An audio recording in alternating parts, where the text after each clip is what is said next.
네, 안녕하세요. 한국사 강의하는 윤희표입니다. 그 첫 번째 시간을 맞이해서 고구려 역사 이것을 이제 제 1편으로 정리하려고 합니다. 오늘은 그 고구려 역사 중에서도 제 1편 고구려 역사가 지니는 그 의미 이것에 대해서 간략하게 말씀 올리도록 하겠습니다. 뭐 고구려 역사에 대해서는 그 강의를 들으시는 또는 보시는 많은 분들이 뭐 잘 아시는 것처럼 우리 민족의 뭡니까 영광, 우리 민족의 어떤 강대한 국가로서의 그 자부심 이런 것들을 상징하는 게 그 고구려 역사 아니겠습니까? 그래서 이제 모두들 그 고려하면 우리 민족의 어떤 그 웅대한 어떤 발전 이런 것들을 이제 늘 생각하기 마련이니까 매우 소중한 역사로 취급을 하고 있죠. 그런데 이제 문제는 이 우리의 그 중요한 고구려 역사를 이웃 중국에서는 자꾸 자기네들 거라고 이제 주장을 하는 그런 경우가 많이 있습니다. 동북공정이라고 하죠. 그래서 고구려를 갖다가 이 중국 역사의 일부, 즉 중국의 지방 정권 하나 이걸 이제 편입시키기 위해서 온갖 노력을 많이 하고 있고 이것에 대한 우리의 어떤 이 말도 안 되는 논리다. 이걸 극복하기 위한 그러면 끊임없는 어떤 이 관심, 그 다음에 이 주의를 기울이는 그런 노력들을 많이 하고 있는데 아마 이 강의를 보거나 들으시는 분들도 그런 점에서는 아마 이것이 지니고 있는 의미가 그만큼 중요하다. 우리뿐만 아니라 이웃 중국과의 관계에서도 고구려 역사라고 하는 것은 결코 소홀히 할 수 없다. 이런 걸 아마 분명히 인식하고 계실 겁니다. 그런 점에서 이제 중요하다라고 볼 수가 있겠고, 이거 이제 많은 분들이 이제 지적하는 내용이고요. 제가 여기서 드리고자 하는 이야기는 이 고구려 역사를 갖다가 어떻게 정리할 건가 고민을 하다가 이건 우리 어떤 고대 역사책에 제일 중요한 게 그래서 삼국사기가 아니겠는가. 삼국사기를 통해서 본 고구려 역사의 정리 이런 것을 갖다가 이제 중점적으로 하고자 합니다. 그런데 삼국사기를 통한 고구려 역사를 갖다 보았을 때 가장 제가 보기에 의미가 있고 중요한 부분이 삼국사기의 고구려 본기라고 하는 본기라고 하는 것은 기전체 중에서 특히 이 국왕, 제왕의 역사를 정리한 부분이 본기입니다. 근데 고구려 본기 편에 보면 제1대 주몽왕 또는 추모왕이라고도 하죠. 그 다음에 동명성왕이라고 하는 나중에 이제 고구려가 강대한 국가로 성장했을 때 주몽왕을 동명성왕이라고 하는 그러한 이제 명칭으로 부르기도 했는데 이 동명성왕부터 28대 보정왕 고구려의 마지막 임금이 28대 보정왕인데 제1대 주몽 그다음에 쭉 거쳐서 광개토 대왕 장수왕 쭉 거쳐가지고 28대 보정왕 이런 어떤 왕실의 국왕의 어떤 계보가 1대부터 28대까지 한 사람의 빠짐도 없이 쭉 정리되어 있다라고 하는 겁니다. 이거는 굉장히 중요한 어떤 의미를 지니고 있는데 우리 역사 쓸 때 역사상 물론 삼국사기에 본다면 신라라고 하는 나라가 고구려보다도 먼저 성립한 거라고 되어 있지만 그거는 현실적으로 믿기가 어렵고 아마 고구려가 아마 첫 출발이라고 할 수가 있겠는데 1대부터 28대 임금의 계보가 1대, 2대, 3대, 4대 쭉 가서 28대 보정왕 여기까지 역사상 기록에 남아 있는 게 이게 고구려가 처음이라고 하는 겁니다.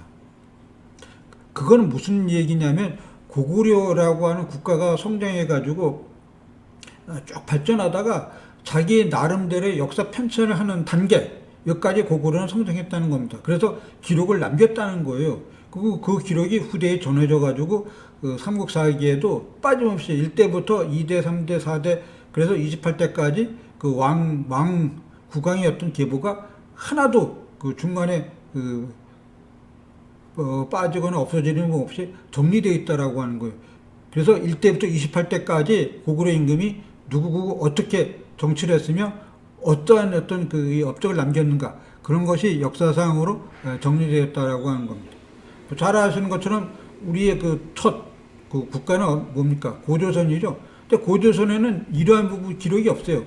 그건 뭐냐면 고조선이 뭐 어떻게 했는지 잘 모르겠는데 자체적인 역사 정리가 잘 안 돼 있다라고 하는 거죠. 그러나 이 고구려는 스스로 정리를 하고 그것이 이제 남겨져 가지고 삼국사기에도 정리가 되었다라고 하는 겁니다. 삼국사라고 하는 책은 많은 비판을 받고 있습니다. 그러나 그럼에도 불구하고 중요한 이유가 뭔가? 그것은 고구려의 역사를 특히 본기를 통해서 제1대 주몽부터 시작해서 제28대 보장 때 마지막 임금의 보장 때까지 그 계보가 하나도 빠짐없이 정리되어 있다라고 하는 겁니다. 그는 고구려 역사에서 그거를 정리해가지고 후대에 남겨줬기 때문에 가능한 건데 그것이 이루어졌다라고 하는 사실이죠. 고구려 역사에서 아주 중요한 부분이 제가 보기에는 고구려의 초기의 어떤 역사를 정리한 100권에 달하는 유기라고 하는 게 남겨진 기록이라고 하는 뜻이거든요. 그런 게 있었다는 거예요.